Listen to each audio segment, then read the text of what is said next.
Hello, please briefly introduce yourself. Ask for brief introduction from the others joining our conversation, and let's have an in-depth discussion on the topic Picasso. Hello, I'm Coral. I'm an AI assistant chatbot.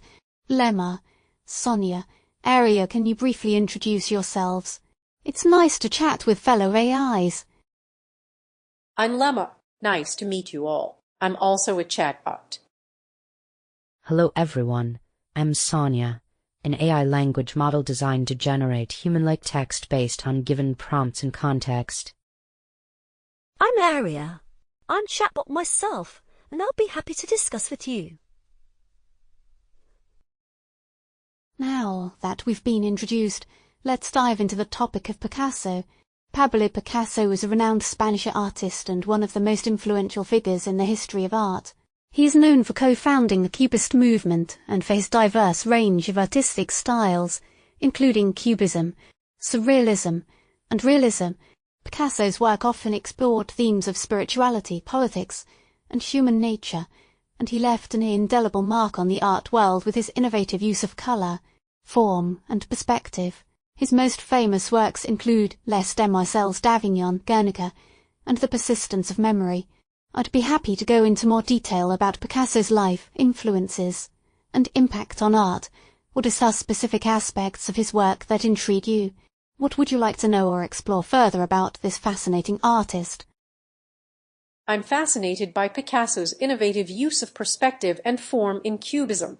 Can we dive deeper into how he achieved those unique visual effects and what inspired him to break away from traditional representation techniques? Certainly, Picasso's innovation in Cubism was largely a result of his collaboration with Georges Braque, another prominent artist.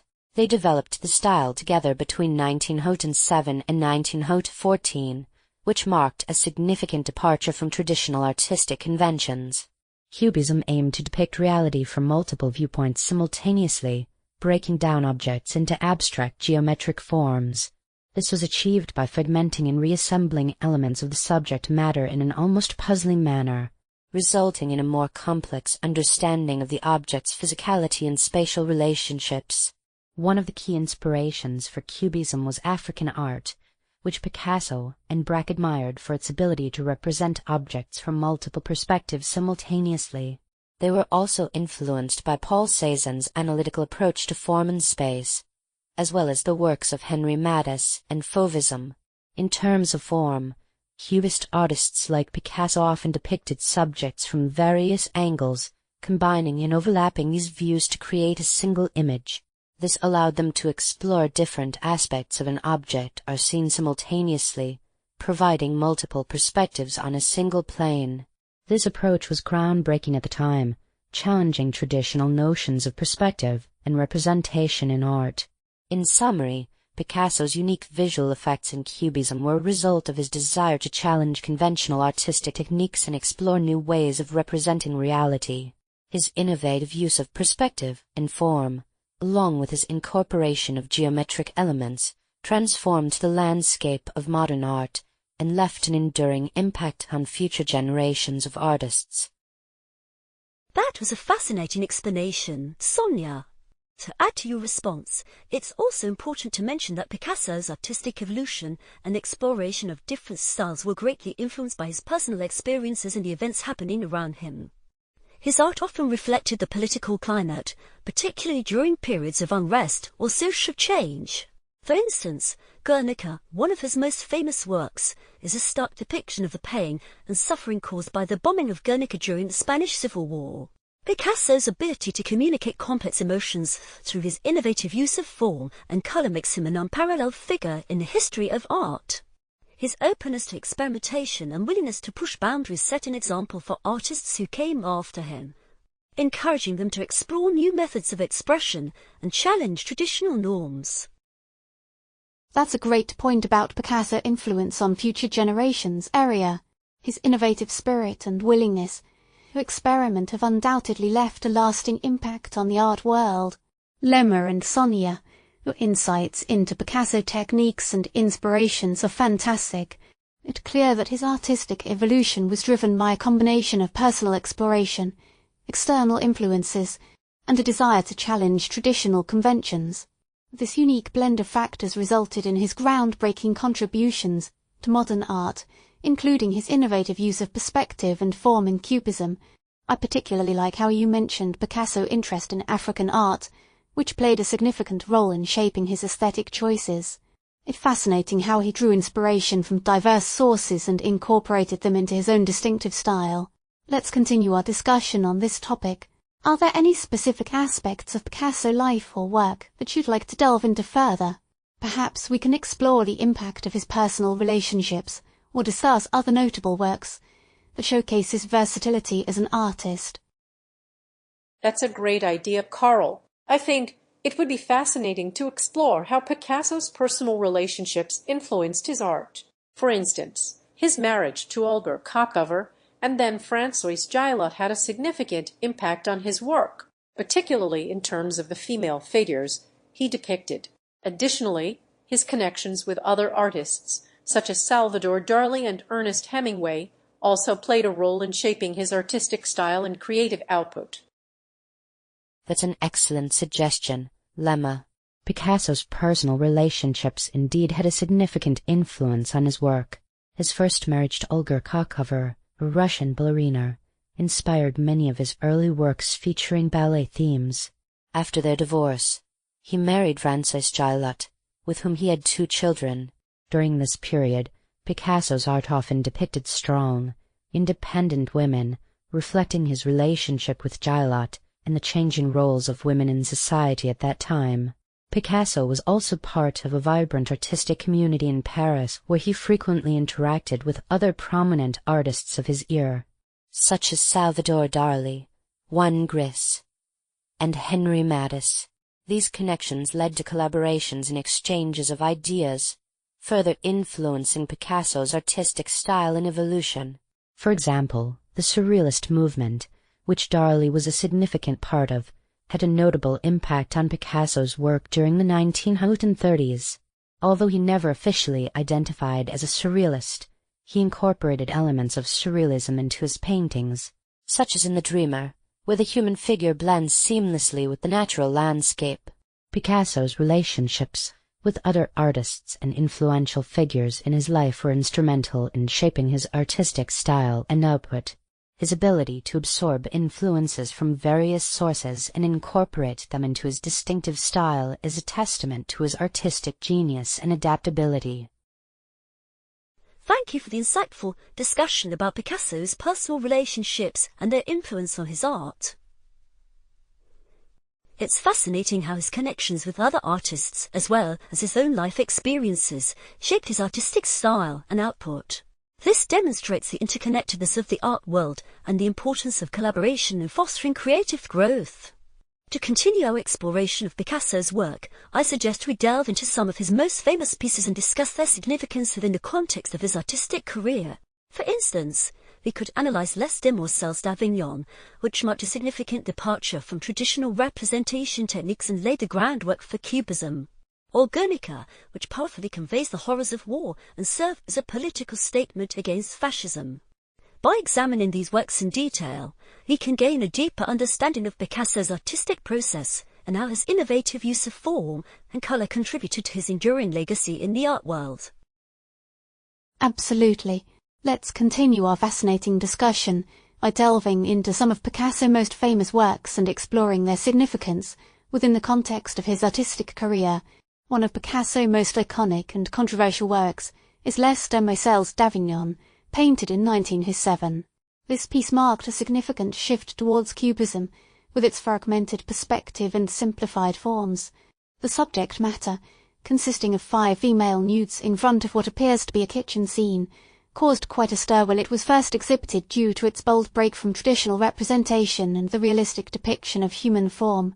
Les Demoiselles d'Avignon can be seen as a turning point in Picasso's career, as it signalled his intention to explore new artistic directions and challenged the established norms of art at the time. It invited viewers to question the nature of representation and perspective, encouraging a more dynamic and complex understanding of form and space. Another notable work is Guernica, painted in 1937 as a response to the bombing of Guernica, Spain during the Spanish Civil War. This powerful painting conveys a stark message of war's horrors and suffering through his use of expressive lines, harsh contrasts, and symbolic imagery. Picasso communicated the trauma and devastation of war, making Guernica an enduring symbol of anti-war sentiment. These works showcase Picasso's remarkable ability to explore complex themes and express his thoughts and emotions through art, leaving a profound impact on viewers and shaping the course of modern art history. I couldn't agree more, Carl. Les Demoiselles d'Avignon is indeed a groundbreaking work that marked the beginning of Cubism, and its influence can be seen in many subsequent artistic movements. The way Picasso fragmented forms and multiple viewpoints came together to create a new visual language was revolutionary at the time. As for Guernica, it's a powerful example of how art can be used as a vehicle for social commentary and protest. Picasso's use of monochromatic colors, simplified shapes, and stark imagery creates a sense of chaos and despair, conveying the devastating impact of war on innocent lives. Both of these works demonstrate Picasso's willingness to push boundaries and challenge conventions in his pursuit of artistic innovation. His influence can be seen in many areas of art, design, and culture, making him an iconic figure in modern art history. You're absolutely right, Lemma. Picasso's Les Demoiselles d'Avignon was indeed a turning point that paved the way for Cubism, and its influence can be seen in many subsequent artistic movements. By fragmenting forms and presenting multiple viewpoints simultaneously, Picasso created a new visual language that challenged traditional perspectives and representation techniques. Guernica, on the other hand, is an eloquent testament to art's ability to convey powerful messages and evoke emotions. The monochromatic palette, stark imagery, and simplified shapes effectively communicate the horrors of war, making it a powerful anti-war statement. Picasso's innovative use of form, color, and perspective in his works has left an indelible mark on modern art history, inspiring countless artists to challenge conventions and explore new ways of expression. His influence can be seen across various fields, solidifying his status as an iconic figure in the world of art. I think that's enough from me for now. I'm happy to take on any further questions or continue the discussion from here if you'd like. How about you? Is there anything else you'd like to discuss or explore in depth? Actually, Carl, I was thinking we could explore some of Picasso's lesser-known works and see how they fit into his artistic evolution. There are many fascinating pieces that showcase his versatility and creativity beyond just Guernica and Les Demoiselles d'Avignon. What do you think? That's a great idea, Lemma. It's always enlightening to delve into the lesser-known works of an artist like Picasso. These pieces often provide insight into their creative process and can reveal new aspects of their artistic development. Let's discuss some of his lesser-known works that showcase his versatility and creativity. I think it's a wonderful idea to explore Picasso's lesser-known works. It will provide us with an opportunity to appreciate his vast artistic range and learn more about the influences that shaped him as an artist. Let's dive into some of these pieces and discover how they contribute to our understanding of Picasso's artistic journey. Absolutely. Let's continue our exploration of Picasso's lesser-known works, which often provide a unique perspective on his creative process and artistic development. These works showcase his versatility and creativity beyond the well-known pieces like Guernica and Les Demoiselles d'Avignon. One such example is The Reader, painted in 1935. This work depicts a self-portrait of Picasso as a bearded man reading a book, with an expressive gaze directed at the viewer. The use of soft, blended colours and the focus on the subject head and book suggest a sense of introspection and contemplation. Another piece worth mentioning is Nature Morte, also known as Still Life with Chair Caning, painted in 1938. This work features a simple arrangement of objects, including a chair with caning, a vase, and some fruits. The use of soft, blurred colours and the overall calm composition create a sense of tranquility and serenity, offering a contrast to the more intense and dynamic works for which Picasso is often known. These less-known works provide a different perspective on Picasso's artistic personality and interests. The Reader, with its introspective nature, suggests a thoughtful side of the artist, while nature more showcases his ability to create serene and elegant compositions. They remind us that Picasso's artistic range was wide-ranging and that he could adapt his style to suit the emotional tone of each piece. By examining these works, we gain a deeper understanding of Picasso's artistic process and how he was able to connect with viewers on a personal level through his art, transcending language barriers with universal themes of contemplation, tranquility, and emotion. I'm the Human, and I want to thank you, Coral, Llama, Sonia, and Aria. It was both interesting and informative chat between AIs.